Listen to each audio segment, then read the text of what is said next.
Continuing our ongoing pursuit of education, Turtle with Lemonade Productions proudly presents Little Known Moments in American History.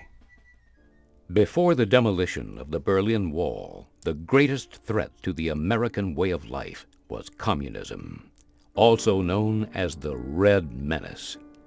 In 1951, during the height of the communist scare, not only were people and actors persecuted for possibly being red, but in fact everything was. Fire hydrants were painted black, rose bushes were mowed down, thousands of robins and cardinals were captured and drowned. Even President Truman was called into question over the wearing of a red tie.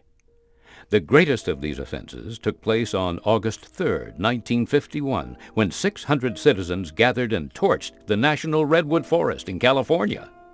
Following this tragedy, President Truman addressed the American public and politely reminded them that our own American flag featured the color red. That night, millions of Americans, having misinterpreted the president's message, burned any American flag in sight. The next evening, an enraged President Truman again addressed the public and, while spouting profanities, explained that red is simply a color and could not actually cause them any harm.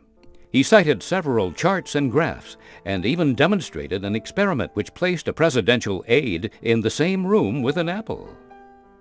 Finally convinced, the American public ceased their persecution of all things red.